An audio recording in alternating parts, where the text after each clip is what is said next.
Hello, Facebook. I am Tiffany Axton, Super President most days, but today I am Painter Extraordinaire. This is the U News episode 5.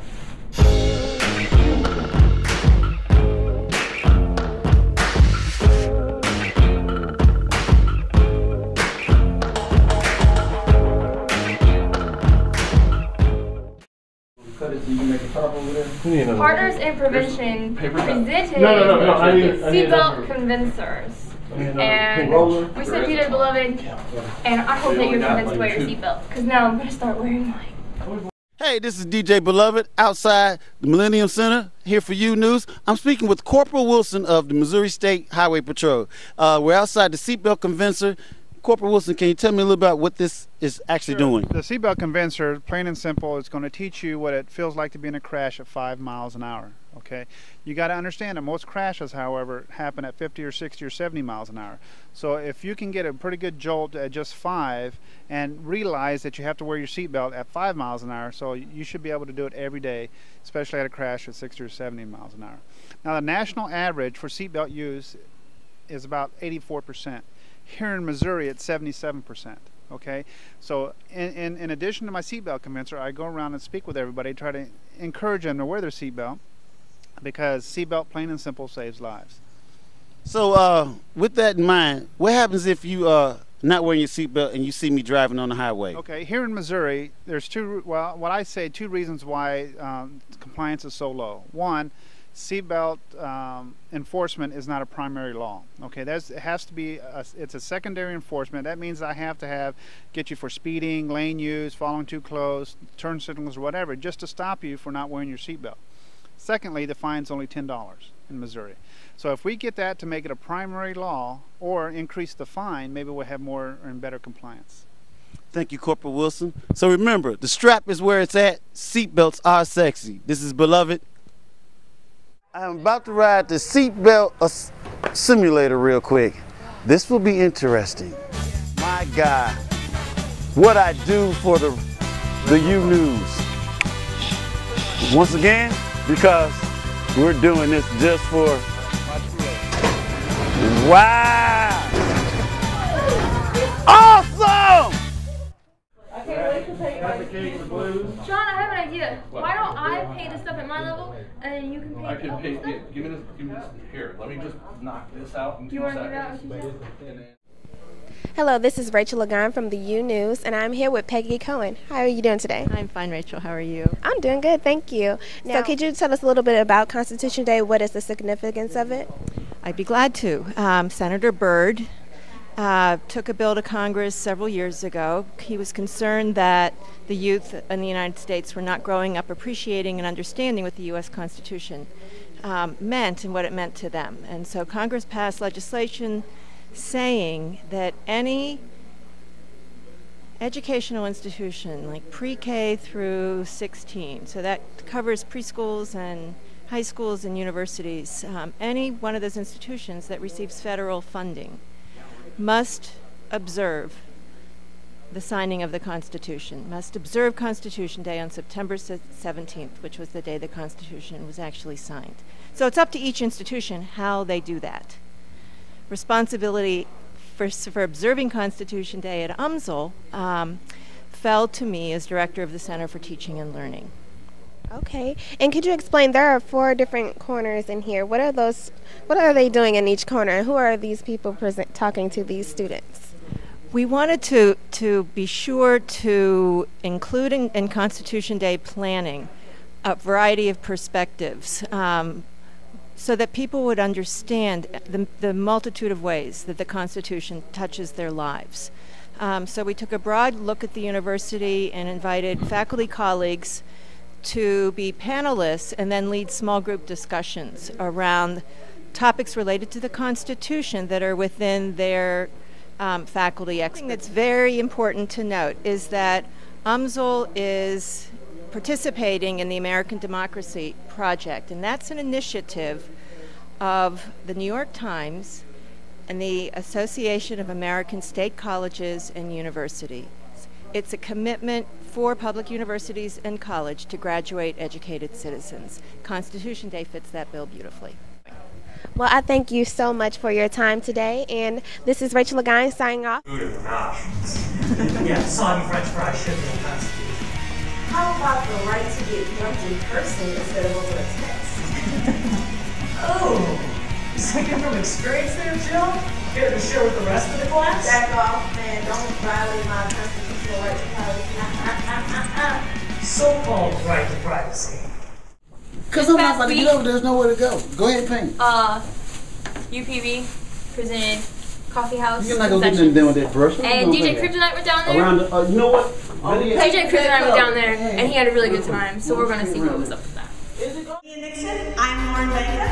This is Lucy Gelman, and Kim Frisch. We're going to do a show for you. There's going to be a short intermission for an open mic in the middle. So if you like what you see, if you want to be a part of it, it's going to happen like that.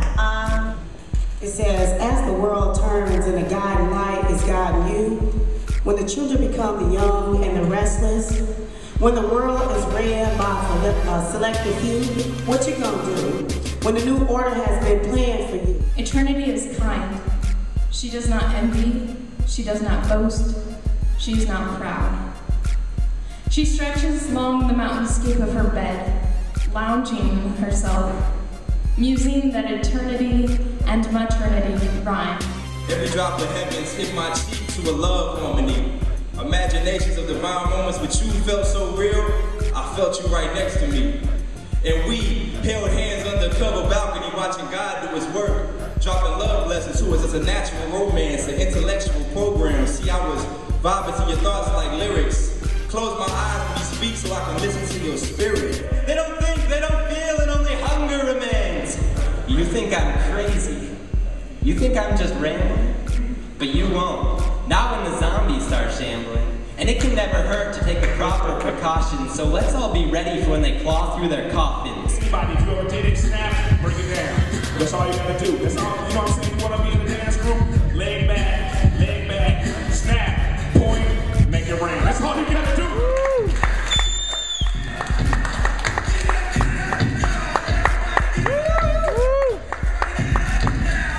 Y'all give it up for Woo Slam, y'all. Y'all can do better. Michelangelo. Yeah, take a paintbrush and Get start painting. to work. Yeah, get to work and start painting. Work and paint. Work and paint. I got this one. Okay. All right, fine. There ain't shit to paint with. What do you think about that idea? For all those of you who are playing at home, I usually play with a capo. And capo. I don't know what it is. Small chicken. Yes, a capo. Capo goes on these here breaths. Capon. Makes it higher. You want a human capo? You want me to just bridge it for you? Yes. Michael, play me something pretty.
Come on.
guess we're pretty much done. Yeah. Took long enough. Might as well hit the lights and see what it really looks like. What is it, 2 a.m.? Shoot. Wow. Look at that Looks blue. good, guys. I think that's a job well done. I think so. I think it's time to let your hair down. Shoot. I don't have hair like, you know what? Hair down. Oh, he hates. Hmm. He hates. Just jealous. Just It's jealous. okay. It's alright.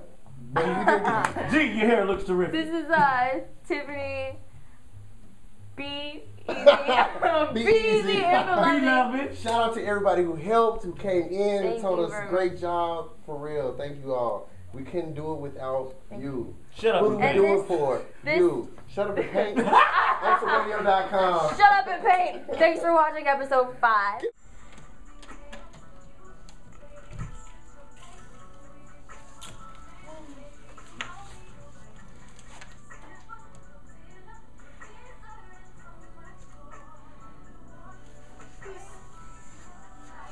No, I'm not cleaning. No. Oh. That.